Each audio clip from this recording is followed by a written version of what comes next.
From the blackest corners of your mind, they call, pulling you deep into shadow, twisting your senses, keeping you from sleep. It's time to face your darkest fears. This is Tales to Terrify.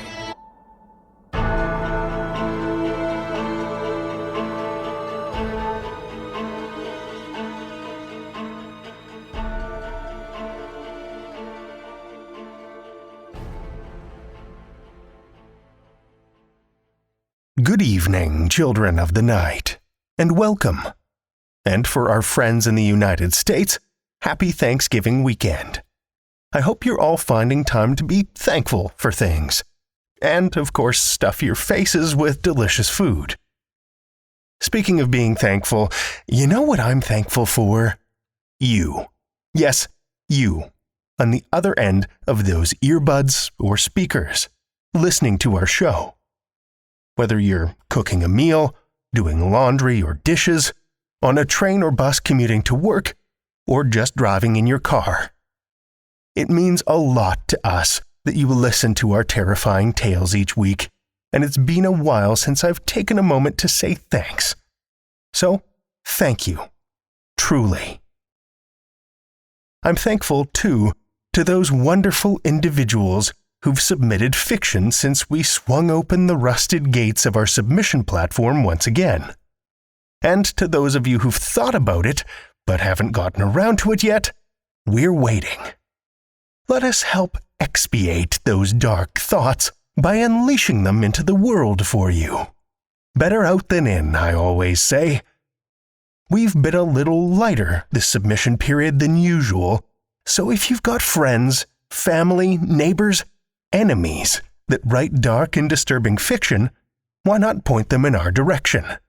TalesToTerrify.com/submissions. We promise to treat them accordingly. One final thanks goes out this week to our newest patrons, Joshua Sumrak and Catman J. Your diabolical donations are the ichor that oozes through our undead veins. And for that, we are incredibly thankful. Okay, enough of this sappiness. Let's get on to something darker. Time for some fiction. We have one tale for you this evening, which comes to us from Keith Rosson. Keith Rosson is the author of the novels Smoke City, Road 7, and The Mercy of the Tide, currently being developed for television by Josephson Entertainment. His story collection, Folk Songs for Trauma Surgeons, was published this year.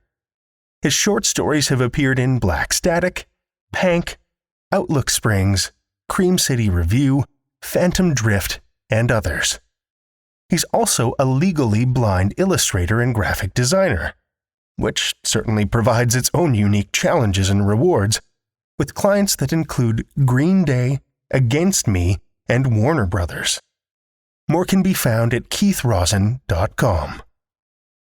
Children of the Night, join me for Keith Rosson's Eat Me, Season 8, Episode 1, a Tales to Terrify original.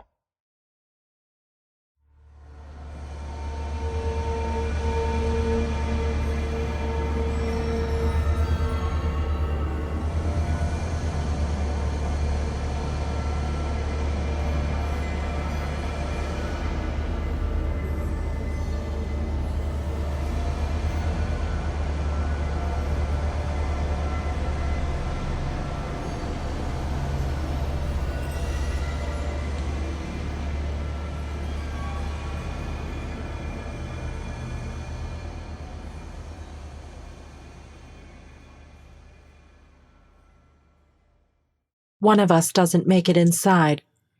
The pneumatic doors slide shut, and he does that horror movie thing where he crawls and slaps his hand against the glass, and it slides down in a weeping trail of blood. His scream sifts through the door. The cameraman zooms in on the red smear, the press of his hand. We can hear the director going apeshit over the intercom. They'll edit it out in post-production. My heart's still thundering. Feels like it's in my throat somewhere. We've just wrapped up Pavement Pandemonium, where they make us run from the edge of the parking lot back to get some stupid object, a flat of canned tomato soup, a pair of steel-toed boots, something inane, and then run back. Blood starts languidly pooling under the doors, and I turn away and will myself not to heave. "Clean up on aisle 3, Brad says next to me, like an asshole. He's dropped a frosted Yum Bomb wrapper on the floor. Nabisco's our sponsor for this episode, so we've been urged, though it's not in our contract, to eat as many Yum Bombs and Vanilla Nut Smacks as we can. The clean up on aisle whatever line has become Brad's catchphrase, and this season's focus groups fucking adore him for it. He gives me that patented Brad smirk, the one that gets the producer's knees all wobbly. He's a natural. I hate him with every ounce. The guy, I don't know everyone's names, has stopped screaming, but I can still hear the blanks moaning through the doors. See their shapes all murky through the gore-smeared glass as the production crew gathers them with those big poles that have the collars at the end. This episode's director, Janet something, gets over the intercom and shuts everything down. They call in all the camera operators to film the body cleanup and review the footage they got of the guy being eaten. Shooting stops when someone dies on set. Months from now, when the episode airs, there will be a voiceover talking about what kind of guy he was, how he had a wife and kids at home, or something. They craft our narratives after we're dead. I try not to think of the story they'd write for me. I jam my fists into my pockets and walk towards a check-in kiosk. I'm still alive. Heart slamming like a fist against my ribs, adrenaline making my legs tremble, feeling like I might puke, but alive. That's what the show does to you, makes you brutally aware of how relentlessly, terribly, deliciously rooted in life you are.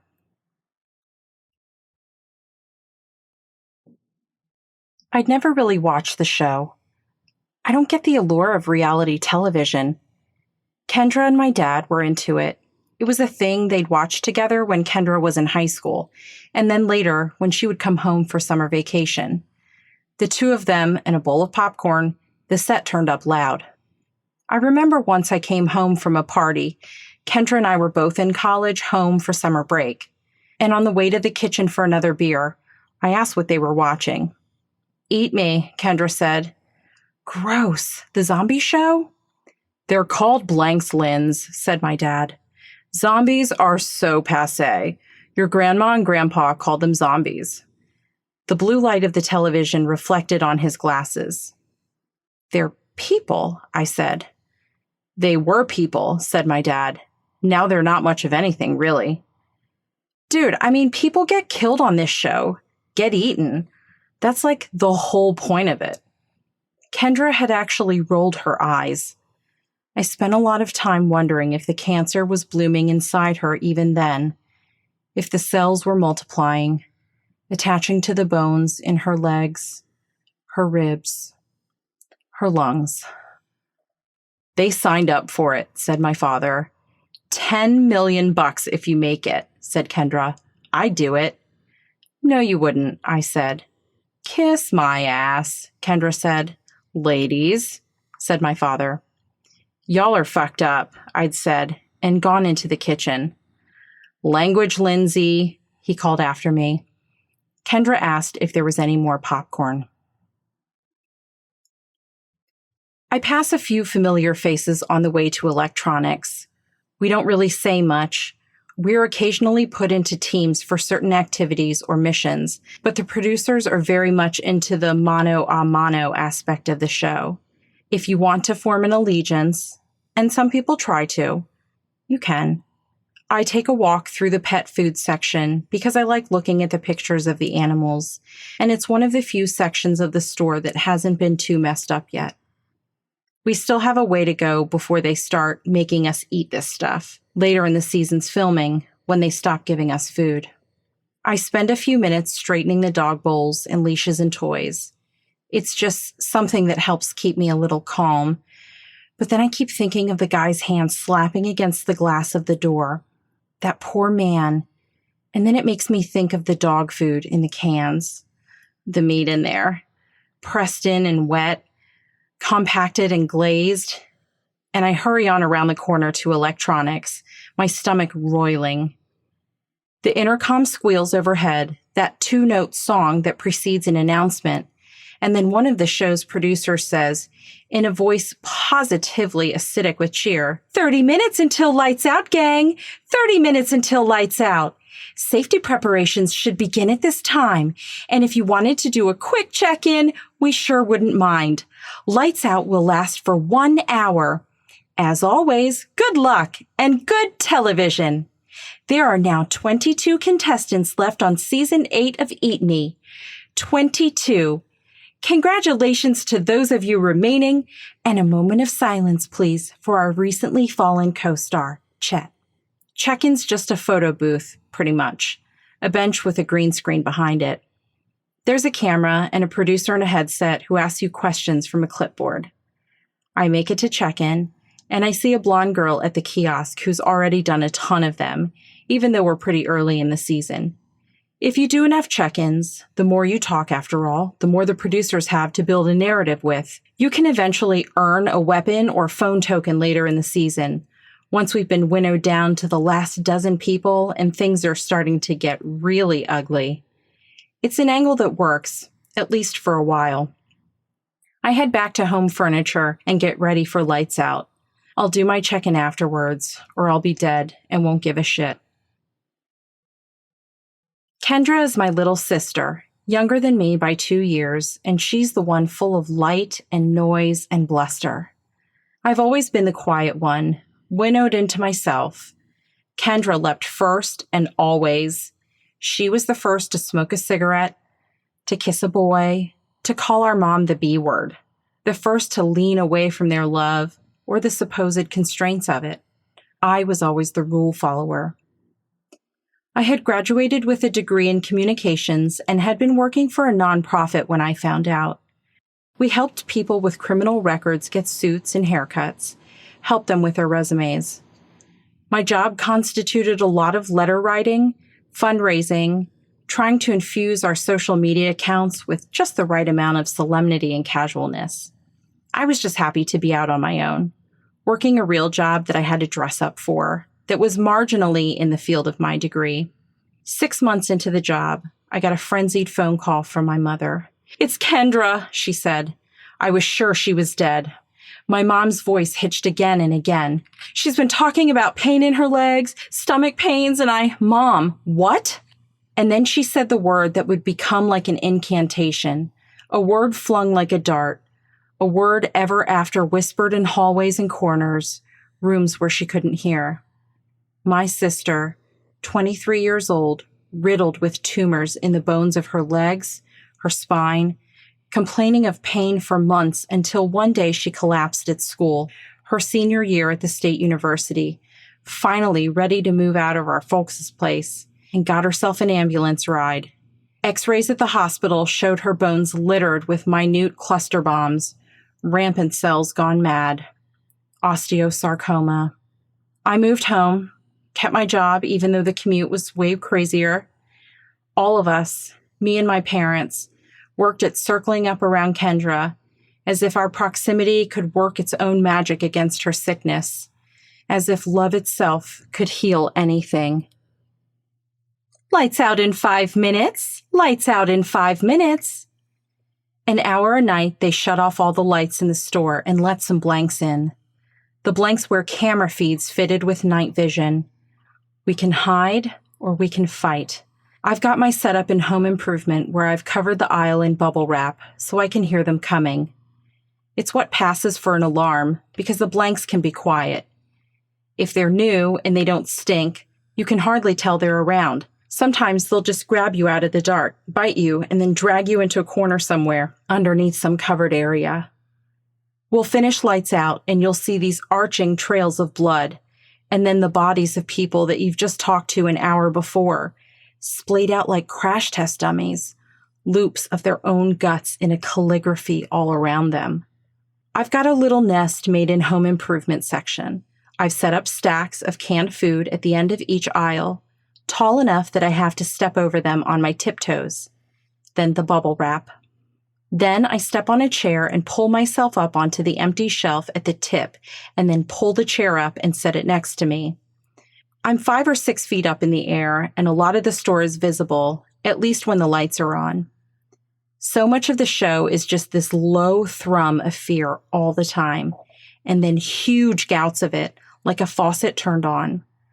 When you hear the blanks move around but not see them, when you can hear them run into stuff and hear people's screams popcorning throughout the store, that's when the faucet turns on. I put my football helmet on, my heavy-duty rubber gloves. My throat is so tight, I make a kind of shuddering whisper when I breathe.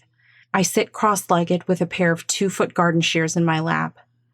These paltry acts of self-defense. They can reach up here and pull me down by an ankle. I know it. But it's all I have. 90 seconds! Lights out in 90 seconds! I see Jamal, one of the few people I know by name, speed walking towards kitchenware. He gives me a thumbs up and I manage a smile. And then the lights go out and the noises begin. I was walking Terrence on the beach one drizzly afternoon when I came across a flyer for the Eat Me auditions. It was stapled outside the public bathrooms. The poster garish and water-warped and bedeviled with a ton of different fonts, the whole thing looking surprisingly like something a junior high student would come up with. I spent a minute deciphering it while Terrence sniffed the horror show that was the entranceway to the men's bathrooms. It had been 4 months since my sister's diagnosis.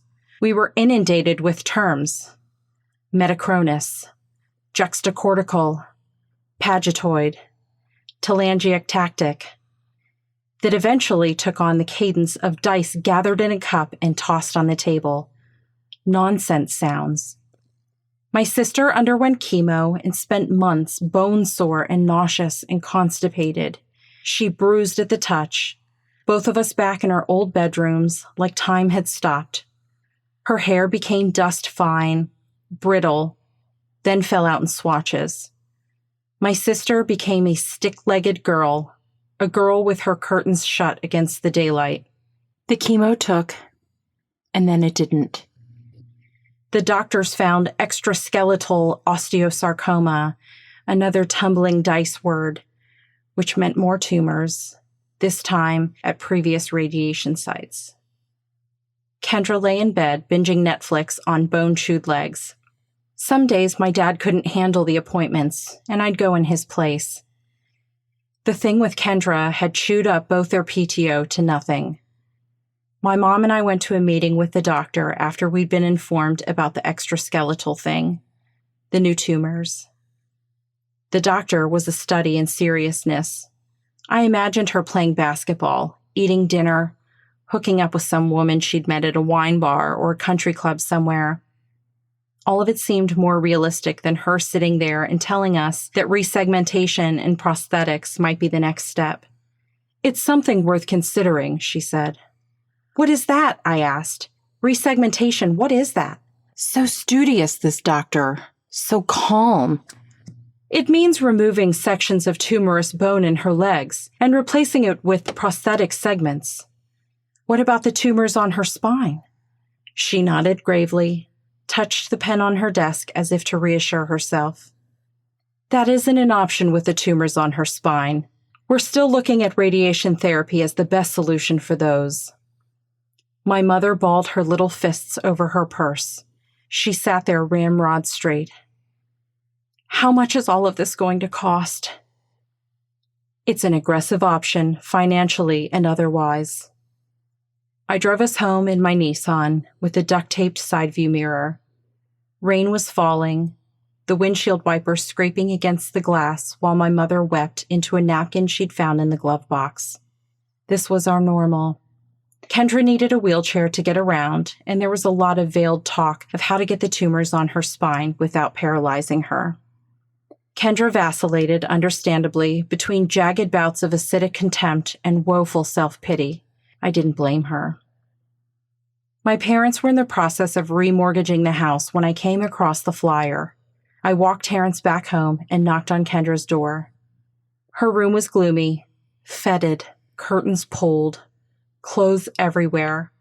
Her wheelchair like something sleeping at the foot of her bed. Pill bottles and cotton wads and prescription pamphlets on her nightstand. She lay in bed in a pink PSU sweatshirt and a knit cap, mounded in blankets. It looked like God had punched her in the face. Her eyes were so puffy. "You look like shit," she said, and I laughed so hard. Kendra smiled, adjusted her blankets. I sat down at the edge of the bed. "How you feeling?" "Cancery. How are you?" Terrence stood in the doorway, big and dumb and sweet. My mom hated to let him in there because she was worried that he would jump on Kendra and hurt her, but she patted the bed and he walked over and just put his head right next to her, just standing there with his head on the bed, and I started crying. "Please don't cry, Linz," said Kendra, still looking at the dog. "I can't deal with any more crying today." I knuckled tears away. "Okay," I said. "I'm sorry." She looked at me then, that skull on a knob of bone that was her neck, and gestured at her laptop. She said, "You want to watch this with me?" And oh, I should have. I should have gotten under the covers with her and let Terrence get up on the bed. I should have brought her a glass of water and counted her pills and felt the stick-like warmth of her arm against mine, her stick leg against mine, her beating heart, that blood still rushing through her. Instead, I told her I loved her and that I had an appointment. Then I drove down to the convention center and auditioned. Lights Out is designed to break you. This season is being filmed in a massive 3-story superstore that includes a grocery store, drugstore, gardening, electronics, and home improvement sections, all of it unpopulated save for the Season 8 contestants of Eat Me. One-stop shopping, every avenue of capitalism stacked and tiered in a single glass, marble, and cinder block building. The floors are glossed to a sheen. The aisles are orderly and teeming. This is a building that signifies order, commerce, lawfulness. All of that, and then they fling you into the dark with things that bite. I sit on the top shelf, my hands slicked with sweat inside the gloves. Someone lets loose a kind of gibbering turkey gobble sound, some distraction or enticement to draw the blanks near. We get points for kills, the more gruesome the better, but I'm playing the long game. Defensive. Points mean nothing if you get bit, if you die. Occasionally, I hear a scattering of groans throughout the store. Some of the blanks still have working vocal cords. I hear glass shatter somewhere.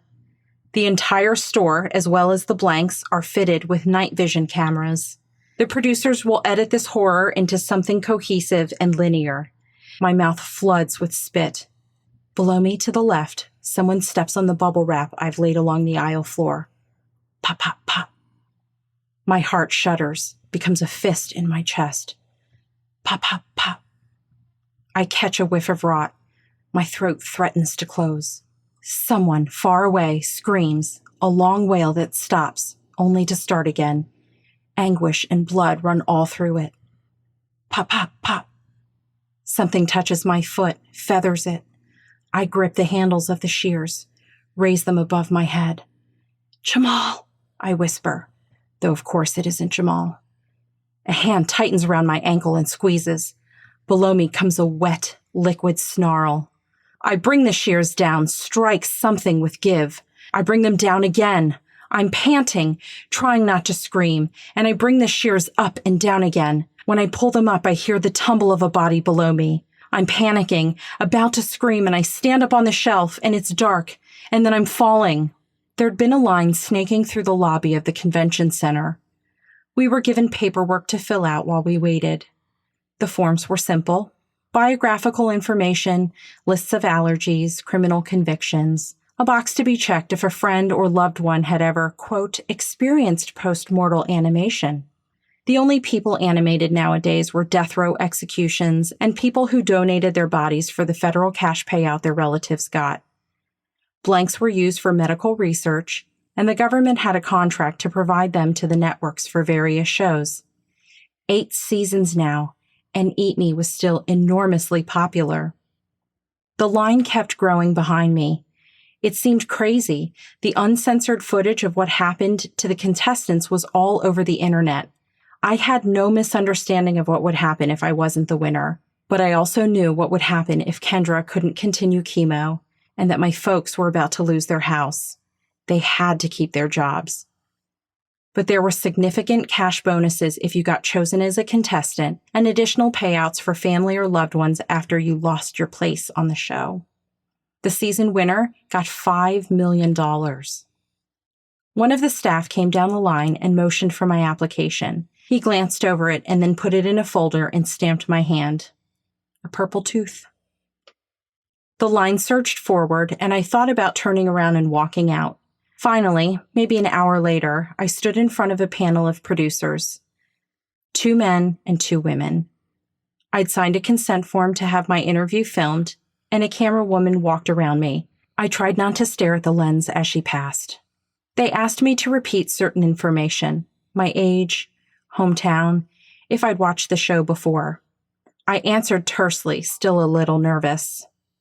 So, said one of the producers, a man with gelled blonde spikes and a tattoo of barbed wire around one freckled bicep. He stared down at my paperwork. Let me ask you a question. Okay. He smiled and stapled his fingers in front of his lips. Lindsay, let's say you're in Tanya, where are we doing this show this year?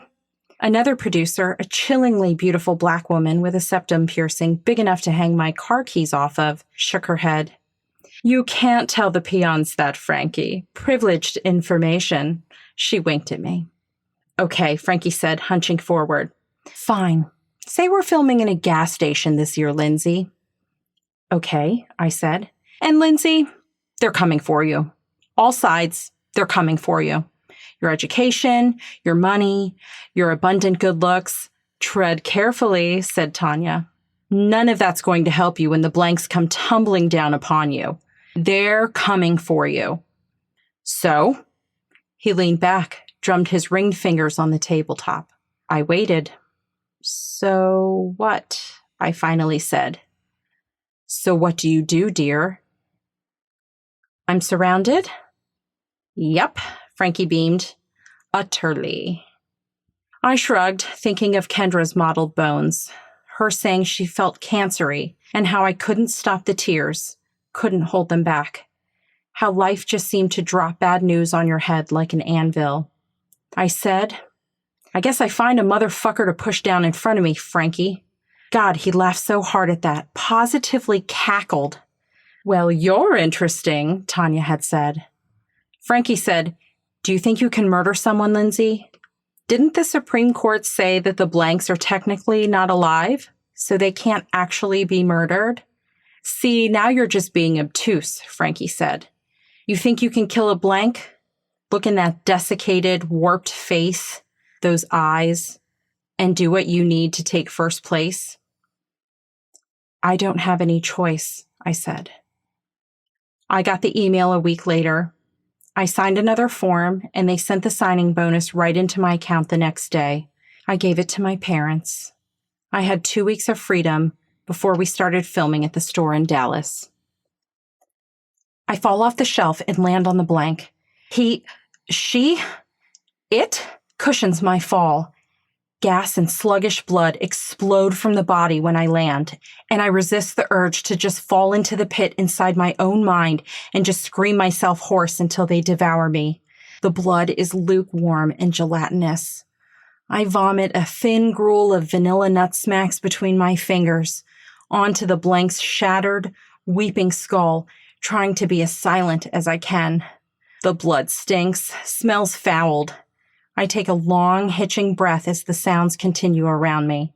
I gather my shears and quietly as I can, get off the body, off the bubble wrap, and climb back onto the shelf, telling myself that if it happens again, If another one comes, I'll put the shears against my eye and jump off.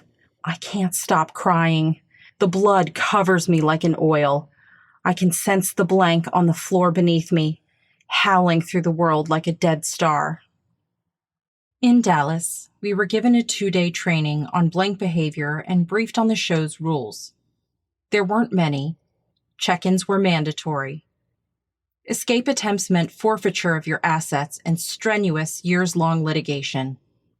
We'll take the shirt off your back, and then take the next shirt you look at, too, was how the network lawyer phrased it to us.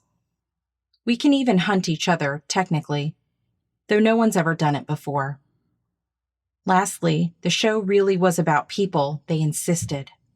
As if we'd never seen an episode before. As if we were unaware of how they spliced heavy-handed, emotionally overwrought storylines into the narrative and countered it with pixelated, wide-frame shots of those same emotionally overwrought people being eaten alive. We knew. They'd make of us what they wanted.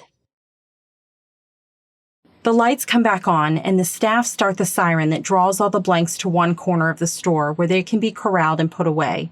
I peer down at the blank on the floor. It's a woman, and something in me threatens to break when I see that. She has long, knotted gray hair and a filthy pink house dress. They dress them up in certain ways, almost like costumes. I know it's an effect that they're going for, but this one, she reminds me of my mom, and her eyes are vacant and blown out, staring past me at nothing at all. This is my first one. I can't do this. I sit on my little stupid perch and weep, holding my shears and covered in the dead blank mom's blood. I see Brad peer down my aisle on the way to check-in. He has a blank severed head in one hand, swinging it by its filthy, matted hair. He's got a yum bomb in the other hand. "Whoa, nice job, Linz," he says. He looks at me in a new way, like I'm someone he might actually have to compete against at some point. "Gotta go turn this in," he says, lifting the head. "Gonna get me a flashlight, baby." He winks and is gone. A production intern comes by. She's about my age, wearing cat's eye glasses and a pantsuit with the network's logo on the back. She's got a clipboard. "Lindsay," she says, "are you okay? You've got check-in." I can't do this, I say. I literally cannot stop crying. "Oh, you have to," she says, looking up at me. She steps on the bubble wrap and it pops. "You just do, hon." "I can't." "They'll take everything," she whispers, and I know she's not talking about the blanks. When I flew back home before filming started, the house seems suffused with some terrible quietness. I felt like a ghost haunting my own house. My signing up for the show and getting selected had changed everything. My parents were bereft and hardly spoke to me when I came back. My father seethed with anger, and my mom could hardly look at me without starting to cry. To them, it felt like they were on the cusp of losing 2 daughters. There were 36 contestants at the beginning of each season, and that number, the producers told us, would be whittled by half in the first week. A season's worth of episodes took place over a month. I wanted to tell them, but $5 million, you guys. Except even I know that wasn't why I was doing it. Part of it was the money, and Kendra, or my folks. But also there was just something in me that leaned towards it. Leaned towards that simplicity I had talked about with Frankie. That notion of survival. Bodies against bodies. Like Kendra had suddenly been pitted against herself. It was a tense 2 weeks. "You're a fucking idiot," Kendra told me a few minutes before my Uber came to pick me up. "Love you too, sis." "I'm serious," she said. She was laying on the couch, covered in blankets, wearing a sweatshirt and her big hat with the ear flaps. She was always cold now. She couldn't really walk that well, and a lot of times my dad just picked her up and carried her around like she was a little kid. She said, "You never even liked the show, Lindsay. Now you're going on it? Are you suicidal or just fucking stupid?" I looked at my dad. "What, you don't care about her language?" He shrugged unhappily, his hands in pockets. She was speaking for all of them. "Look," I said, hoisting my bag over my shoulder, willing myself not to start crying. "I'll be back in a month. You two will get to retire, and you will be getting some sweet, sweet radiation that will straight up knock the dicks off those tumors, all right?" Kendra said, "You think I have a month, Lindsay?" My mother covered her face and wept, and my Uber came. After check-in, yes, I killed a blank. Yes, I was scared. Yes, I sure do have a lot of blood all over me. Yes, a shower sure would be great, haha. And remember, try a Nabisco Yum Bomb for a total mouth explosion. I head over to one of the phone banks. We always have some free time after a light's out. We'll draw red cards for one more mission after dinner, and then it's off to sleep in the parking lot in our trailers. The mood's light, since none of us died just now. Contestants are allowed 3 phone tokens a season, but we can earn extra ones if we do stuff like Brad does, cut off heads and things like that. I still have all 3 of mine. I've held off calling my folks or Kendra or anyone. But it's time. I've killed a blank now, and I've crossed some line. I can feel it inside me, this sense that things have changed irrevocably. It feels weird to say, but I'm committed in a way I wasn't before. I want to win. I want to go home. I want to sleep in my bed. I want Kendra to burp out the alphabet at our kitchen island while I make us eggs, both of us hungover and giggling in our pajamas, our mom giving us both kisses before she steals my coffee cup, my dad coming down later, rumpled and sleepy, his hair still in corkscrews. I call my folks' landline and hang up before it goes to the answering machine. We get our tokens back if we can't reach anyone. I call my Kendra cell phone next, and the same thing happens. Same with my mom, and by then, I can feel sweat running down my back, convinced that Kendra is gone and they're afraid to tell me. Something like that. My dad picks up right away. "Dad?" "Linz?" "Yeah, it's me," I say. "What's going on? Why aren't you guys answering?" He lets out a shaky breath, and I realize I've been holding mine in since I started dialing him. "Kendra's in the ICU," he says. "She fell down." "She fell down? Like, at home?" "Yeah," he said. He starts crying, and my panic is like a weed that blooms inside me, growing bigger by the second, threatening to overtake everything. I've never, like ever, heard my dad cry before. She tried to make it down the stairs by herself. "She fell down the stairs?" "I know, honey. It's fucked. Everything is so fucked up. They're looking to see if it's in her lungs now. They think they found it there." "Wait, what? Is she hurt?" "Yeah, she's hurt, honey. I mean, she fell down the fucking... Hold on, your mom's waving me. Baby, I gotta go. I'm so sorry. You okay?" I look down at my jumpsuit slicked in blood. I shut my eyes. "Yeah, I'm okay." "All right. I love you. I'll talk to you soon." I hang up and try to tell myself that there is no such thing as a favorite daughter. There is a daughter who has chosen to put herself in harm's way and is in another state, and there is a daughter at home dying from something that chose her. It's still a cut that aches. Before dinner, I find a member of the production crew, the one with the cat's eye glasses, and ask her about a leave of absence for a family emergency. She winces and calls over a producer who pulls up my contract on her tablet and shows me the clause where I would face legal and financial action for leaving the show, regardless of circumstance. "My sister is dying." "I'm so sorry," says the producer. "It says it right here."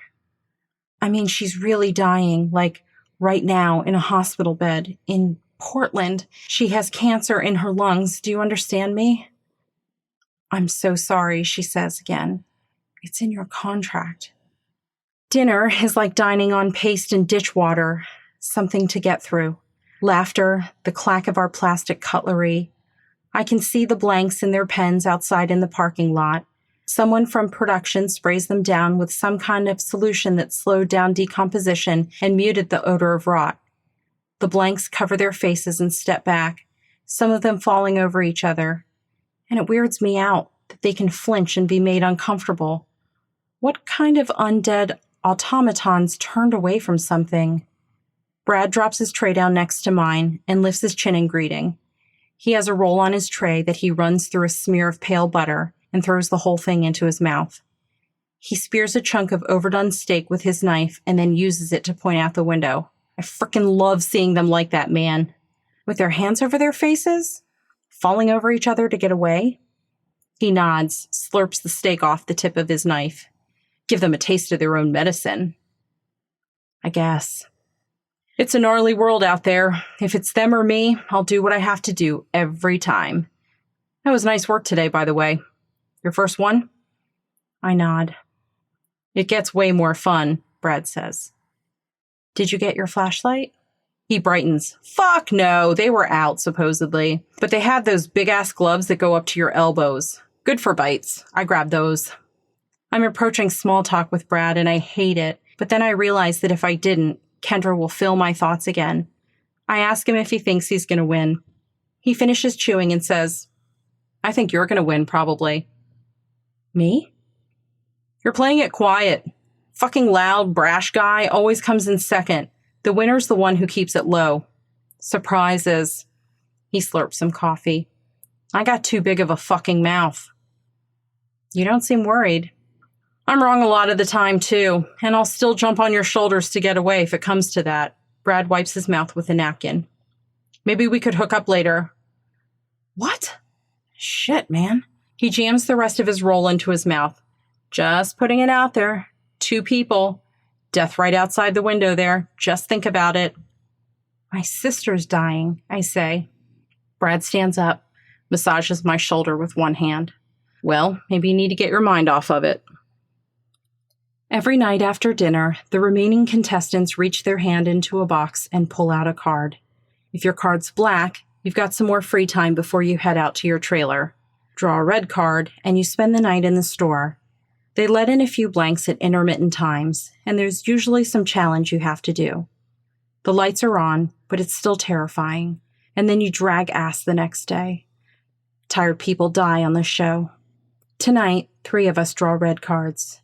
Me, Jamal, and Brad. Brad snorts and claps his hands like he's just won something. Jamal looks pained, like he's solving some kind of math problem. I look down at my red card. I have no idea what my face looks like. Kendra's in the hospital. They won't let me leave until the show's over. I think of Brad casually saying, "Death right out the window there," like it's some kind of catchphrase. The 3 of us are brought into the store, where one of the producers informs us the blanks they let in tonight will be wearing rubber suits. What? Jamal licks his lips. What's the point of that? The producer opens a suitcase and hands each of us a hunting knife. Serrated and gleaming, it looks like something a Dungeons & Dragons character would have beneath his cloak. Fucking awesome, Brad says. We're given 5 minutes to prepare. I travel up to the top floor. I don't want my old spot anymore, not after blank mom. I go up to the kids section. Sound carries in odd ways up here. I can hear echoes drift up. The knife in my hand is a weight. The blade is a charcoal gray, the tip a gleaming, oily black. It looks ridiculous. I think of Kendra, bruised, her body replicating the wrong cells, a darkness that's spreading to her lungs.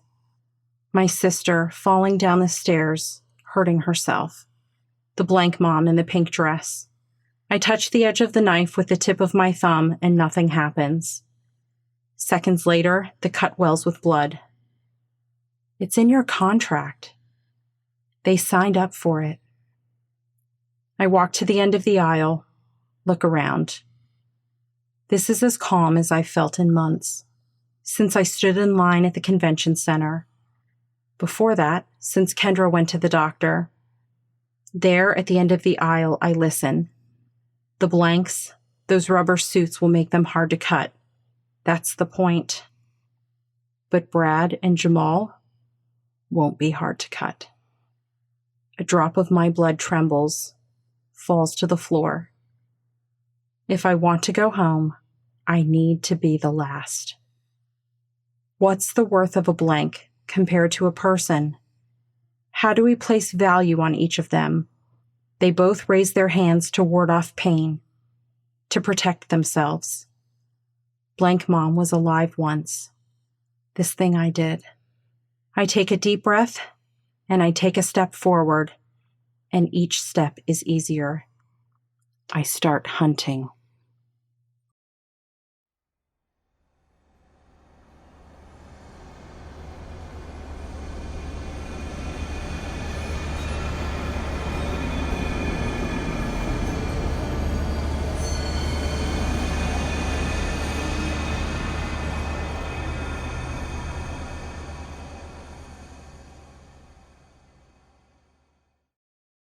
That was Keith Rosson's Eat Me, Season 8, Episode 1, as read by Kat Woodford. Kat is an ER nurse and educator in Northern Maryland, where she lives with her husband, stepson, Cat Stinky, and dog, Bark W. Griswold. She loves all things horror and says the things she has read and watched are nothing compared to the horrors she has seen in real life. When she's not working in a hospital or voice acting, you can find Kat sailing with her family or riding motorcycles with her husband. Thank you, Kat.